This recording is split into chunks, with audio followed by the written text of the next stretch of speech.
क्या दुनिया की ज़्यादातर दौलत कुछ ही लोगों के पास इसलिए है क्योंकि वे ज़्यादा बुद्धिमान हैं, या फिर इसलिए कि उन्हें ऐसी बात पता है जो शिक्षा व्यवस्था में हमें कभी सिखाई नहीं जाती। बचपन से हमें एक ही बात सिखाई जाती है, अच्छे नंबर लाओ, अच्छी डिग्री लो, अच्छी नौकरी मिलेगी और ज़िंदगी सफल हो जाएगी।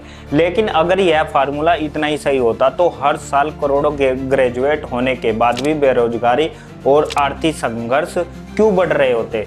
मशहूर अर्थशास्त्री थॉमस पिकेटी कहते हैं कि आर्थिक असमानता केवल किस्मत का खेल नहीं होती, बल्कि समाज की नीतियां और संस्थाओं का परिणाम होती है। यही से सवाल उठता है कि क्या हमारी शिक्षा व्यवस्था सच में हमें सफल बनाने के लिए बनाई गई थी या सिर्फ अच्छे कर्मचारी बनाने के लिए।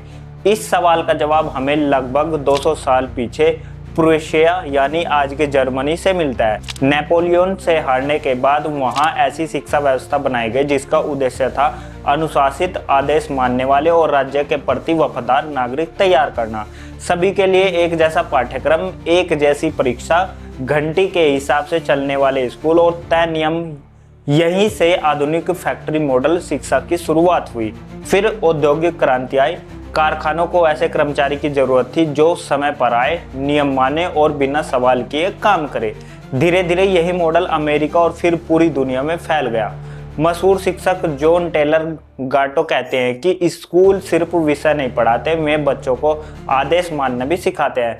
घंटी बजे तो काम शुरू, घंटी बजे तो काम बंद, चाहे काम पूरा हो या न हो।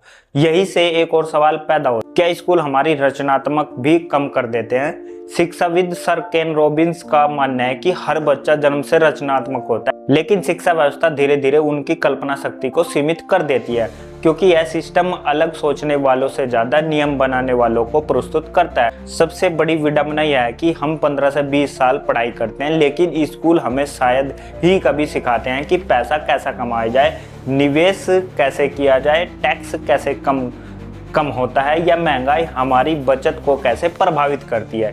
यही वजह है कि दुनिया भर में करोड़ों पढ़े लिखे लोग भी आर्थिक फैसलों में गलतियां करते हैं। भारत में भी वित्तीय साक्षरता सामान्य शिक्षा की तुलना में काफ़ी कम है। इसका मतलब यह नहीं है कि शिक्षा बेकार है, बल्कि इसका मतलब है कि केवल डिग्री पर्याप्त नहीं है। थॉमस पिकेटी बताते हैं कि जिन लोगों के पास पहले से पूंजी और निवेश होता है, उनकी संपत्ति समय के साथ तेजी से बढ़ती है। वहीं केवल नौकरियां करने वालों की आय उतनी तेजी से नहीं बढ़ती। नोबेल पुरस्कार विजेता अमर्त्य सेन भी कहते हैं कि शिक्षा का उद्देश्य सिर्फ नौकरी दिलाना नहीं, बल्कि इंसान की सोच, स्वतंत्रता और क्षमता को विकसित करना होना चाहिए। दुनिया के अलग अलग देशों ने इस बात को अलग तरीके से समझा है। फिनलैंड में रचनात्मक और सीखने पर जोर दिया जाता है, सिंगापुर में अनुशासन और प्रतियोगी पर, जापान में जिम्मेदारी और चरित्र निर्माण। यानी अच्छी शिक्षा सिर्फ परीक्षा देने से नहीं बनती, बल्कि सोचने की क्षमता विकसित करने से बनती है। भारत में शिक्षा तक पहुंच पहले से कहीं बेहतर हुई है, लेकिन सीखने की गुणवत्ता अब भी बहुत बड़ी चुनौती है। नई शिक्षा नीति बदलाव की कोशिश कर रही है, लेकिन उसे पूरी तरह लागू करना अभी बाकी है। इसी बीच दुनिया बदल रही है। आर्टिफिशियल इंटेलिजेंस ऐसे काम करने लगा है जो पहले केवल इंसान करते थे। अब सिर्फ जानकारी याद रखना सबसे महत्वपूर्ण कौशल नहीं रहेगा। भविष्य उन्हीं लोगों का होगा जो समस्याएं हल कर सकेंगे, नई चीजें सीख सकेंगे, एआई का सही उपयोग कर सकेंगे और रचनात्मक तरीके से सोच सकेंगे। यानी आने वाले समय में 4 चीजें सबसे ज्यादा मायने रखेगी: वित्तीय समझ, रचनात्मक समझ, नई तकनीक सीखने की क्षमता और जीवन भर सीखते रहने की आदत। इसका मतलब यह नहीं है कि स्कूल या कॉलेज बेकार है, बल्कि इसका मतलब सिर्फ इतना है कि आज केवल डिग्री के भरोसे सफल होना मुश्किल होता जा रहा है।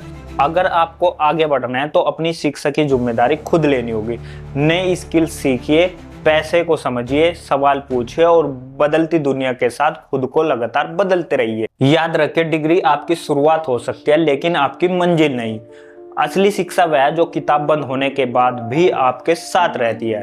दोस्तों, अगर आपको यह वीडियो पसंद आया तो हमें कमेंट बॉक्स में अपनी राय जरूर दीजिए। शुक्रिया।